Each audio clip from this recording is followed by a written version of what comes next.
Welcome to Human Potential at Work, the show where we explore social impact, inclusion, and empowerment of everyone, including persons with disabilities. Your host is Deborah Rue, CEO of Rue Global Impact, and co-founder and chairwoman of Billion Strong, an identity and empowerment organization designed to bring billions of voices of persons with disabilities together. To join the global community and to donate to the cause, visit billion-strong.org. That's billion-strong.org. And now, on to the episode. Hello, everyone. My name is Deborah Rue, and I'm the CEO of Rue Global Impact, and also very proud to be the executive chair of Billion Strong. Today, I met the woman that we're going to be featuring because of Billion Strong, because we were talking about true inclusion. How do we make sure all of the voices are heard? And I learned about Kelly Lovell. She is the CEO and the founder of BridgingTheGap Ventures, and she is working all over the world to make sure the youth voices are heard. And the thing that I love about her work, besides the obvious, is that she's really looking at it inclusively. Everyone gets to be involved. All youth get to be involved. Youth that are part of the LGBTQ community, girls, women with disabilities. So she's really looking at the intersection and believes that representation matters. And that's why she caught my attention. She is very young, but she is amazing. And she is a really amazing entrepreneur and a voice that I really wanted to introduce to all of you because I'm so impressed with her. And I just love what she's doing with so many other young people. So Kelly, welcome to the program. Thank you so much for having me. I'm pleased to be here. I love what you're doing. So let's talk a little bit about who Kelly is first. Oh gosh, where do we start?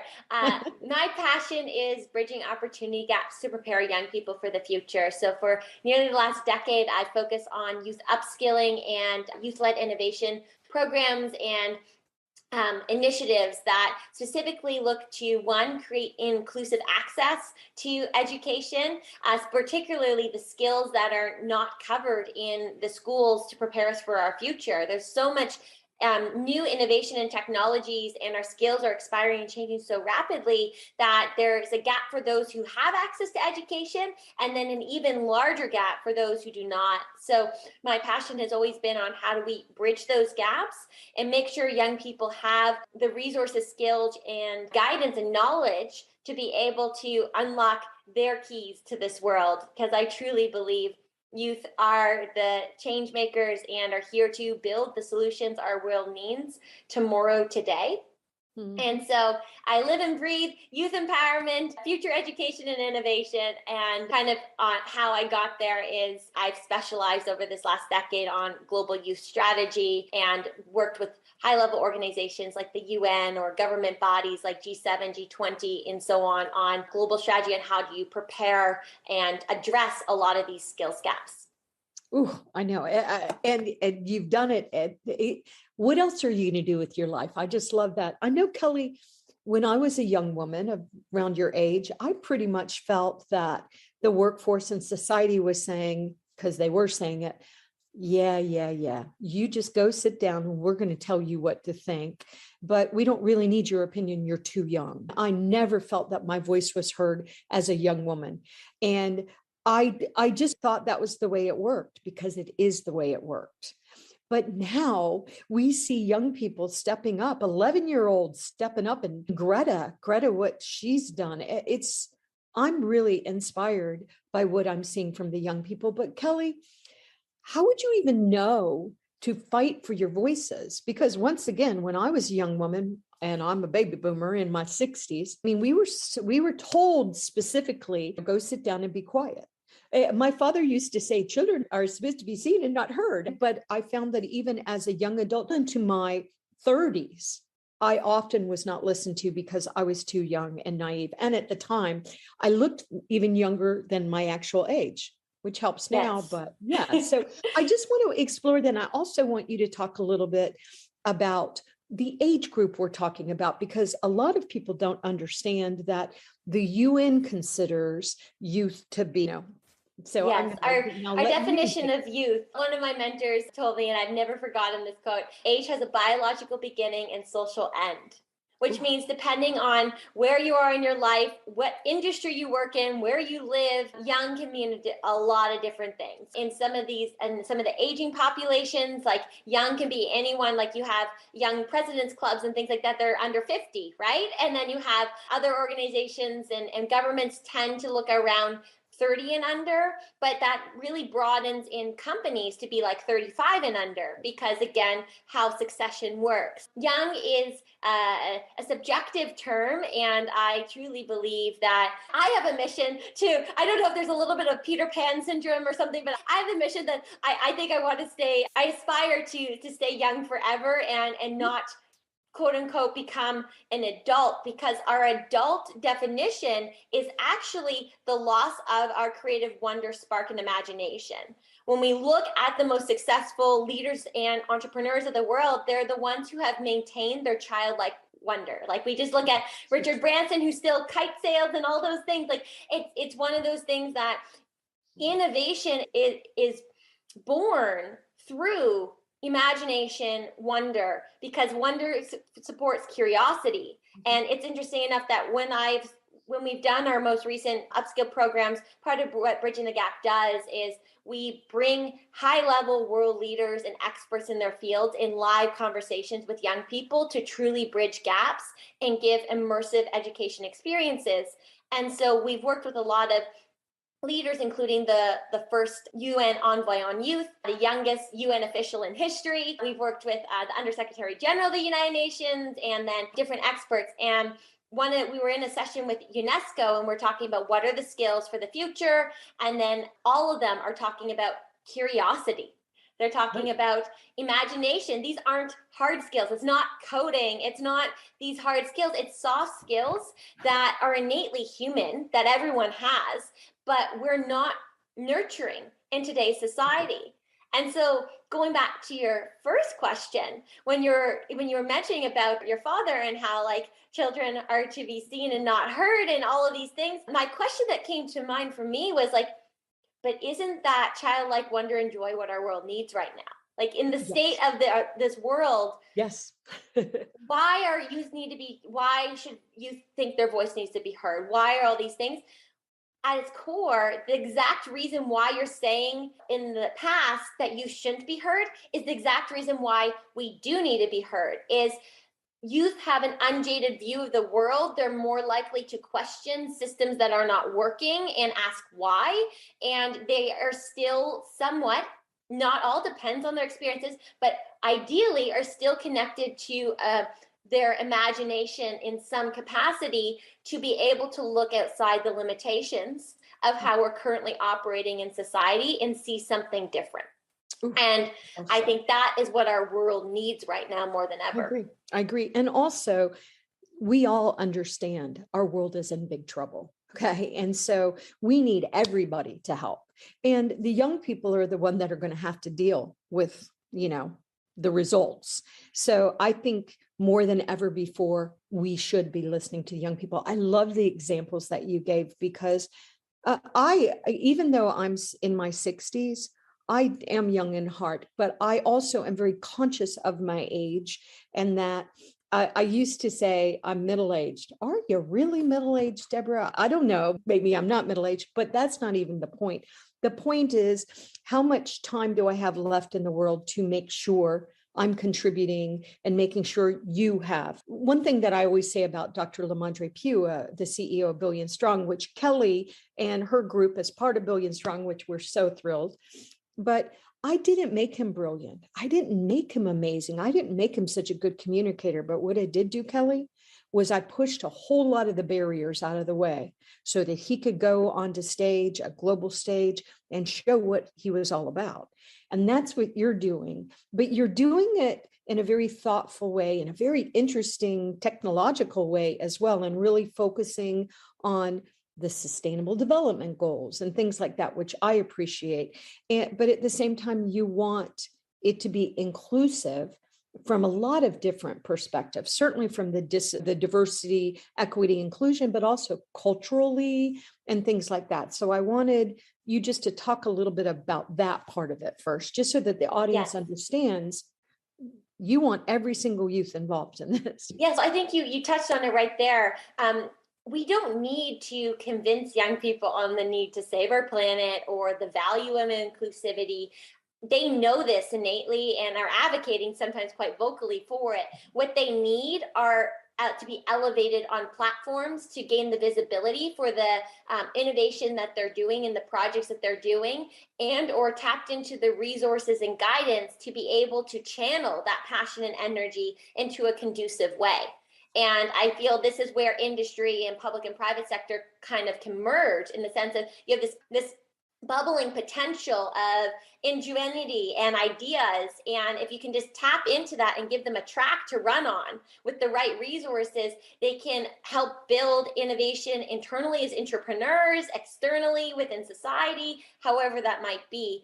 And when it comes to inclusion, for me, I think it's so important because I just see all these bright young minds that are being overlooked and left out of opportunity, that have so much potential to be contributing to our solutions if they were just tapped in to the right resources or had access to the right skills or mentors. And for me, the inspiration really came from, as a young person, I was your overachiever, very involved, motivated leader. And I got involved in leadership circles quite early and was that networker that kind of got around and met everyone. And through that process, the most transformative component for me for any conference or awards or anything programs that I was a part of was meeting my global peers and seeing the world through the eyes of a young person from a small island state or somewhere else in the world. And I loved the meeting of minds when we would come together for, let's say, talking about climate, and seeing the perspectives of my peers who had different lived experiences, how they approached the issue differently. But when together, we came up with something more comprehensive. And so in those experiences, what kind of came up for me after a while, though, is I was noticing I was seeing the same faces. Like I would travel halfway around the world and meet a colleague that I'm like, great to see you here again. It was just the same circles. And I realized we're engaging the same 10% of young people who are already fired up and motivated, the Gretas of the world that are in the media. But there's that, I call it the 80-20 rule. So basically, you have your 10% on either side. Your 10% uber achiever, actively involved. And then you have your 10% on the bottom that are completely disengaged, not interested at all. But then you have this 80% that is on the fence, in between. They just need that little nudge. They just need their friend to spark an idea. Or to be honest with you, they want to do something. They just don't know how and what's next. Like someone who watches Greta, they're so inspired about climate. Great. But how can they take action? What can they actually tangibly do? And this is where they get stuck. So if I got fascinated with, what if we could just tap into that 80% of the world who are just waiting for that invitation and that access, that door, that key to be opened to take action, to get involved and become engaged. And when I started to look at that, I think it's just so important when we're in these circles and these networks, especially a lot of the individuals who may be listening to this are probably highly networked, have good colleagues, have had mentors, all of these things. A question I like to really make myself accountable is when I'm got into opportunities after the years, I would ask myself, who should be in the room that isn't? And starting to realize, it just came full circle when one of my Queen's Young Leader colleagues, so I was a Queen's Young Leader, and I got to meet all these different leaders from the Commonwealth countries. And we were sitting in a meeting before we were going to Buckingham Palace, and we were going around in a circle, and we were talking about an event that was coming up, and she was invited to speak at it. And she said, I don't want to speak. Can I give this opportunity to someone back home?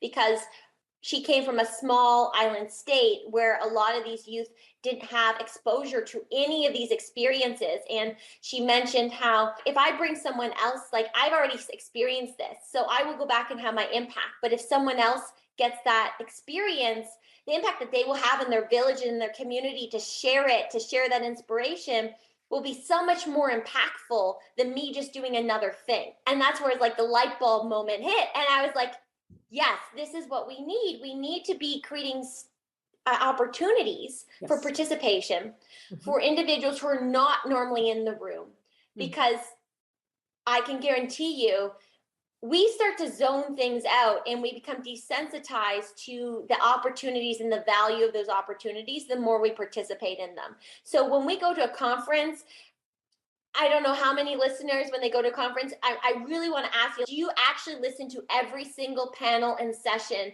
when you go to a conference anymore? No, probably not, because you've been there, you've done that, you're there to network, you listen here and there. But someone who's never been to an experience like that, they're going to be there, they're going to soak it all up, and then they're going to go back to a community where none of their peers have had an experience like that, and the change that you can spark in that individual is going to be so much more profound. Oh, so true, so wise too, Kelly. It's such a good point. Kelly, I wanted to just address something that you said, because I remember when we were changing to 2000, and I remember, I think it was Oprah, but there were a couple of authors, and they were talking about STEAM as opposed to STEM, and that the 2000s was about innovation and creativeness and the artist. We have made everything about analytics and not the creative side. So I'm constantly, when people mention STEM, I'm always saying, no, it's STEAM, because we need our artists and our innovators and our designers. And so many of the young people are so creative. And speaking of that, I want to make sure I ask you two questions. I want to talk about the NFTs, because when we met, that was one thing you graciously did. You said, oh, Deborah, please, I want to include artists with disabilities. So I want to have you talk about just that one. Yes. But I also at the same time want to make sure that we talk that I'm asking you as a young person to help me remember. I also want to talk about the Great Resignation and what that means to young people. So you can go with either of those topics first, but the Great Resignation fascinates me, because the employers are seeing this as well. And the big, gigantic corporations are really concerned that young people don't want to work for them anymore, because they perceive that they might be bad corporations and doing things that are hurting our world and our earth. I don't know if you want to start generation. there, or that's probably a good place to start there. So interesting enough, so how I got into the space, so my company first specialized back in the day before Gen Z was even a thing. We specialized, actually, we came out with some of the first comparative research studies, national studies on millennials versus Gen Z, and how the generations were changing and workplace values and all of those things. And early on, even back then, that under the top workplace values, passion was within the top 3, and salary was bumped out into the top 5. It wasn't even in the top 3. This is a generation that is purpose driven. They want to have impact. And what I like to tell HR and companies, though, is impact isn't just like signing a check and making sure that you have a CSR initiative. There's different levels and ways that you can have impact for your employees. Impact can be doing good for the world, and there is a certain accountability and transparency that this generation expects companies to be doing anyways. Like, you just need to be putting that into the ethos and the thread and fabric of your organization, not like a dedicated like one-off program. But impact can also mean it's not just CSR and social external. It's also having impact in your organization, which is more around having their voice heard, having opportunities for co-creation and contribution and participation. And this comes back to the inclusion principle again, where when we look at inclusion as a whole, we really, my personal opinion is we need to move away from these diversity checklists and moving into a system and a model that focuses on participation and access, because it's not about having a diverse roundtable of individuals. It's about creating experiences where everyone has access to participate and to contribute their value, however that might be, because we also need to acknowledge that people have different skill sets, and one way someone will contribute value may not be equal to another. We need to create opportunities for different abilities to come together in ideas. And that's what Bridging the Gap does is we specifically in our Future Ready programs, we have an aspect that focuses on creating free and accessible education and upskill initiatives for those with barriers to education and employment to make sure they're in the room, but equally in the room with all the eager overachievers and the active, because there's this reverse mentorship that happens when you bring people with different experiences together. So I will say purpose is important, and the Great Resignation is a reflection of that, because during lockdowns, it's a great reset that has asked us to reflect on our lives, to reflect on our trajectories. And we also need to look at the psychology component that young people have pretty much zero certainty in this world. Right. The only certainty that they had was their beginning phase of go to school, get your degree, get a job. And with COVID, that's blown up. That's just not a thing. So now they don't even have they're losing faith in their education. They feel that they're not having access and the guidance to even know what is coming. And that kind of comes together in this drive of finding meaning, searching for impact and purpose. And I just want to underscore to all the brands that purpose and impact is not just impact from a dollar standpoint of donations and charity. It's not philanthropy. Impact is having the person feel valued and contribute to something that's larger than themselves. Oh gosh, I can sit and listen to you forever. You amaze me and you give me such hope. And I want to thank all of the young people for pushing the leaders so hard. I loved, it was funny. I had a friend of mine around my age contact me one time. We were talking and she said, I don't know. I don't like that Greta Thunberg. She's always up there yelling at everybody. And I said, okay, so we are messing up their earth and we're all going to leave and they're going to be left with it. I said, should she be gently saying, oh, come on. That's what we've been doing. We've been praising each other and hurting our hands. Let's touch on that for a minute, actually, because I think to suffice to say, I want to look at both perspectives. And this is something that we actually teach a lot with our delegates. So Bridging the Gap has provided free education and upskilled 4,000 young people in 158 countries since 2020. So since COVID, we've trained and upskilled these young people around the world. And one of the key pillars that I really try and teach, and I think we need more, is diplomatic skills and effective communication skills. So I want to be very clear to the audience who's listening. This is not about one generation versus another. I am not advocating of just bow to young people. They're the leaders of the world, any of that, because young people have just as much to gain and learn from the current and older generation. And the more mature generation right now has so much to impart in terms of wisdom and experience that I can come to you like a fireball of energy. I can give you young people with passion up the wazoo, but they're not going to have the wisdom that comes from experience of just being around long enough to see how things roll out. When I first started as a teen entrepreneur, I wanted to do a national fundraiser, and I remember coming to my mentor and I was like, I'm going to do a national fundraiser. We're going to do all these things. And she's, oh, great. Okay. So should we plan for next summer? And I'm like, I'm doing this summer. And it was summer was a month away. And it was we have no sense of timing and planning and that things that just come with experience. So I want to just emphasize that. I think young people equally need to learn how to effectively communicate with the current leaders and mature generations and create opportunities for conversation.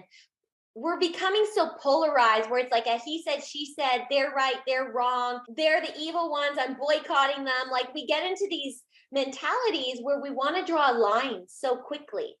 And drawing lines is not going to create the inclusion and participation that we need to actually co-create the solutions. And so I just want to emphasize that we also need to teach young people how to create conversation and be more diplomatic, because you can be much more effective in getting what you want by actually cooperating as opposed to being an active activist that's with a bullhorn that's yelling at the other side. you can get so much more done effectively through cooperation. But you need to be willing to have those difficult conversations and not be so quick to judge and cast labels.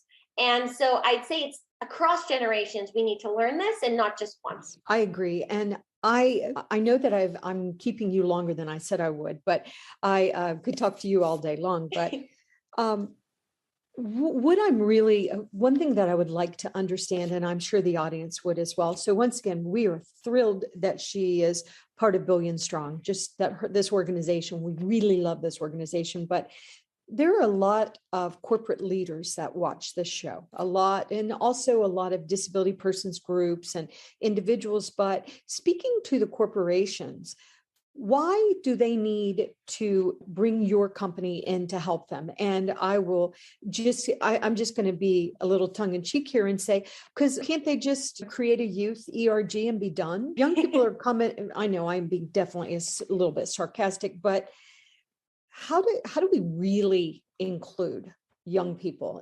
Because what I see, I'm going to say one more thing, and then I'm going to stop. One thing that I found with young people with disabilities, professionals with disabilities, I remember coincidentally, I don't know why it was happening. It was the last quarter of 2019. And I had independently like 15 different young people working for major corporations who have lived experience with disabilities reach out to me independently. And what I started seeing was this theme, and what it was, the big corporations had brought them in and then just left them right where they were.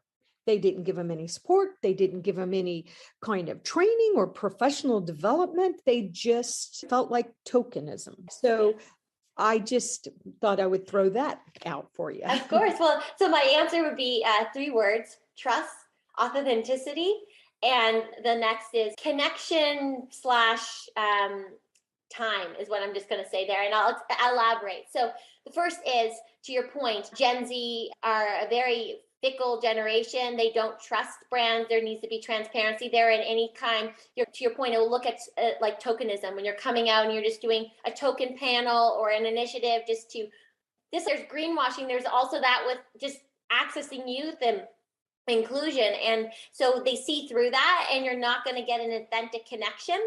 Second is with the authentic component, not only do you want your message to be received in an authentic way and look genuine, but you want it to be peer driven and co-created. So when you work with us, we have partnerships that reach 243 nations and territories worldwide, 100 plus youth partners that reach 17 million young people globally. And so what you do is efficiency and time as well, is the sector is very disconnected and disjointed, where instead of trying to recreate the wheel every time yourself, source out the right partners, try and create the messaging, all of those things, we give you a streamlined one-stop channel where you come to us, we'll curate a specialized program, tap into the existing partner networks, get you authentic youth speakers that can serve as ambassadors for that mission, and really create an authentic space where you can interact with youth. And we do this in a lot of ways, to be honest with you, through skills and impact-based programming. So what we do is we're not creating a program for the brand. What we do is we create programs that serve what youth need. Edge upscale initiatives that are exploring what NFTs and cryptos are, social sustainable business programs so they can learn how to make their businesses, etc.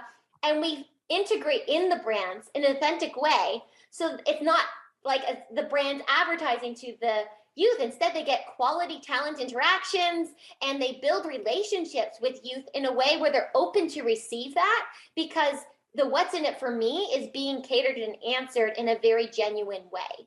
And I think that's really, at the end of the day, is streamline access and channel to authentically connect with young people on their terms and in a way that can build long-term relationships. So again, it's not just a one-off initiative.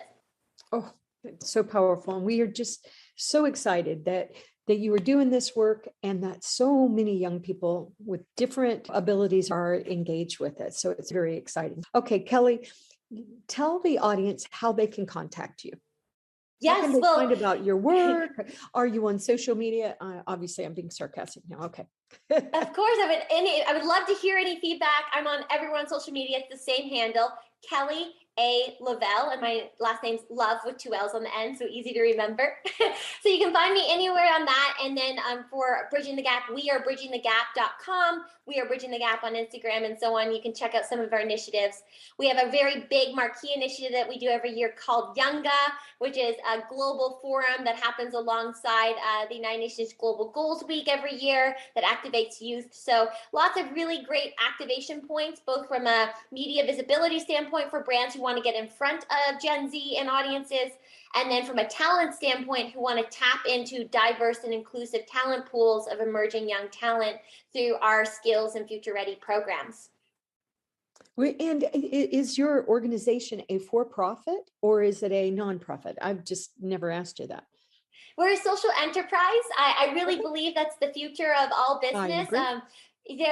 You can do good for the world and still be economically sustainable. I agree. And I appreciate your work so much. Obviously, Kelly is a great speaker, but she also, once again, is in 243 countries. It's amazing. And we're just really thrilled that Kelly is going to help us support youth all over the world at Billion Strong. So Kelly, thank you for your leadership. You make me so hopeful for the future. And I find that every time I talk to a young person like you, it really energizes me and it makes me determined to really encourage other people my age to be better elders. We need to really look at our legacies and what we're providing to Kelly and young people, because once again, maybe the best thing sometimes we can do is give up our seat at the table to make sure that the young people are meaningfully included, not just tokenism. So I just love the work you're doing, Kelly. And I know that we are excited about partnering with you and collaborating with everything you're doing. But I just want to make sure, once again, tell everybody your website one more time.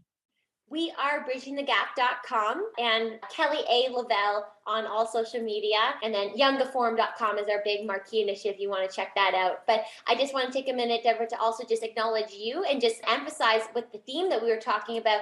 It's just equally so important for individuals like you who are paving pathways and creating and opening those doors for young people to be seen and heard, and for to add a spotlight to some of the emerging talent. So I'm very excited to be working with you on how we unlock and tap into the potential of young people, particularly those with persons with disabilities, so we can connect them into these ecosystems and further elevate. But just want to acknowledge you and all the work you're doing. So thank you. Oh, thank you. I'm very excited about what Kelly is doing, and let's all get behind her and help her. Anyway, thank you so much, Kelly, and I'll talk to the audience next week.